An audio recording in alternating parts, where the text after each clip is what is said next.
Hi guys, good morning. It's Ariante. If you're watching this video, please remember to like and subscribe to my channel. Today I wanted to talk with you guys about perception. So what is perception? Perception is the interpretation of sensory input. So the only way we experience life is through our senses, is through our sight, hearing, taste, touch, and all those kinds of things.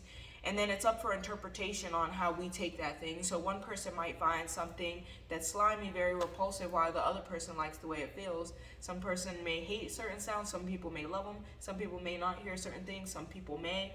So really, when it comes to life, everything is just how we perceive that thing to be, right? Because the truth is just what happens, blankly. No emotion, no feeling towards it. It's just the facts, the core objective data input of what exactly happened. The subjective part is how you feel about it, how you transmit it in your brain, how you take it based off of your traumas in your past life or things that's happened to you. So the reason I wanted to talk to you guys about perception is because I had a really bad night last night. Before I even get to talking about my night, which I'm not going into that much detail there, but I wanted to say, have you ever heard the quote, if you started asking, what is this trying to teach me, instead of why is this happening to me, then you'll start to live a more positive life, because you see everything as being for you and to teach you and grow you and learn you in life, as opposed to being the victim to it. Like, why is this happening? Why is this happening to me? Why do I deserve it? And listening to Les Brown, he said, who else? Like, who else would deserve it if not you? Who should you give that pain to? So really, everything is for you. Everything is a lesson. So the way you perceive life is all up to you and how you feel about life. And so back to my night. I was having a bad night, and I always tell you guys I'm a hospice nurse. So I was having a really bad night, just thinking negative, just negative about nothing, because my life is perfect. My children are beautiful. My house is beautiful. I mopped the floor yesterday. My laundry is folded. It's a vibe, okay? I'm feeling really good about myself. But I'm just like, oh, and look at my skin though, and the lighting on this video. But anyways, the sun just loves me today, and I love the sun. But I was just thinking negative. I was in a bad space, and of course I was working. I work overnights, and I'm a triage nurse, so I do like phone nursing now, where when the patients call in, I'll more so just guide them on what medications to give, walk them through it, and if I can't help them, then I'll send them a nurse. And so, mind you, I'm in this horrible place. I can't really sleep. My thoughts are going crazy. I'm thinking negative, thinking down on myself, talking down on myself, being my worst enemy. Literally, I lied to you not. At 2:22, I get a call from a woman. I won't say her name. I'm not going to speak about the situation at all, of course, because I can't. But at 2:22, she calls and she says, my husband, he's breathing and then he stops, and then he's breathing again and then he stops. And if you know hospice, periods of apnea means that it's probably coming. So I'm just seeing what else is coming, like what else is happening. Is he eating? Is he responsive and stuff? So I can really know and tell what's going on. And so she's telling me everything, and I'm like, oh yeah, he's on his last breath, And so now I'm like telling her that he's going to pass soon. He's coming to the end of life. And she just starts breaking down, like breaking down. And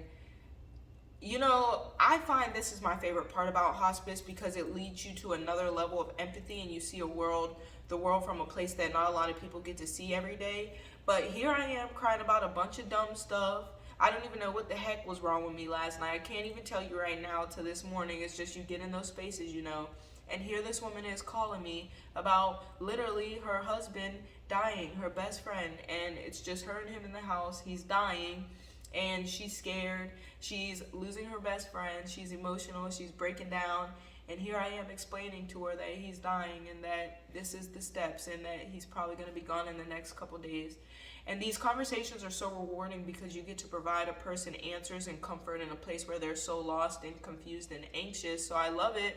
But on another note, it just makes me say, man, like, what am I even crying about? Why is my perception at that time when I'm feeling bad so bad that I don't see what other people could be going through, or that I can really just be viewing my life in a different way, because everything is really good in my life. Like, everything is really great and amazing, So I wanted to talk with you guys about that, because that's actually what I journaled about last night.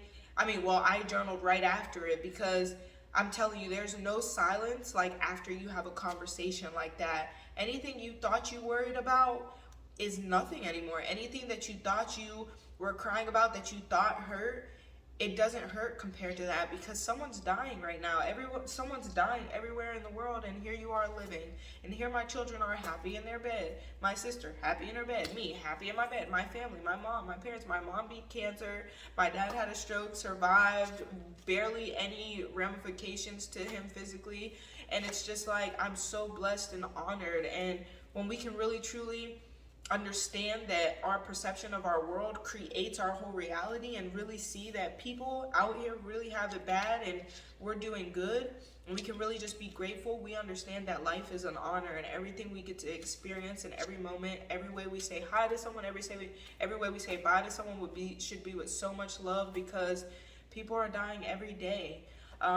So that was just what I wanted to make a video about, is perception, and just that perspective of life, and how you view it, how you choose to view your life, how you choose to view everything that happens to you.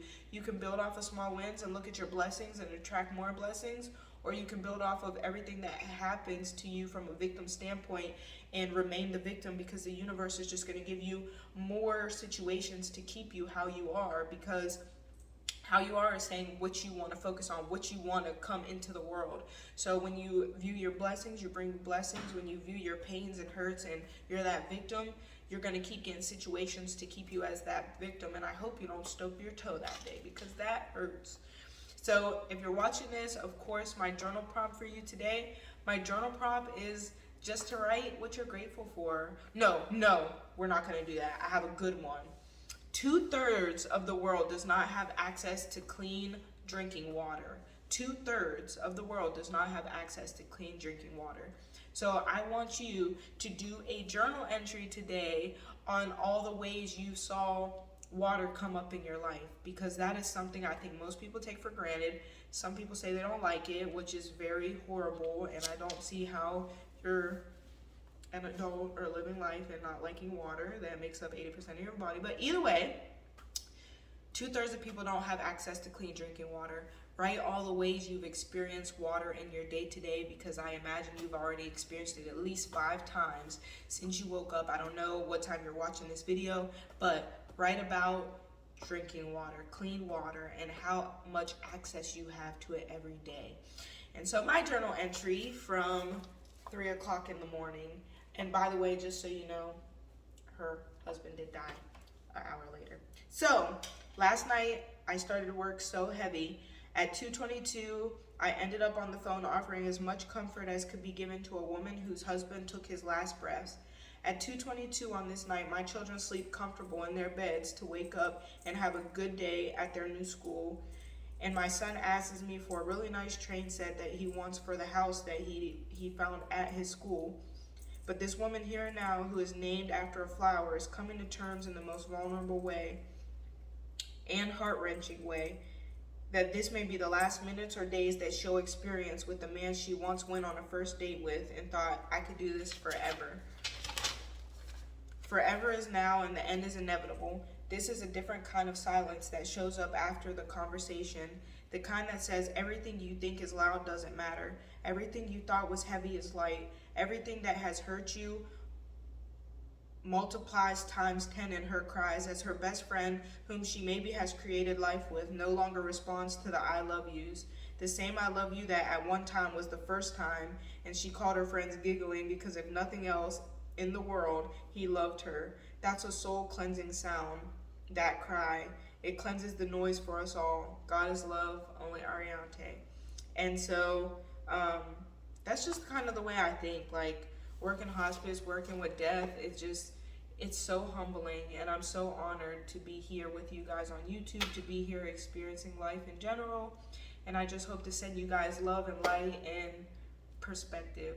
So if you're watching this video, I hope the sun is shining on you like this.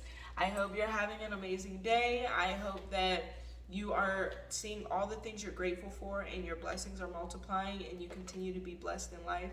I hope that you are chasing your dreams and following the light at all time.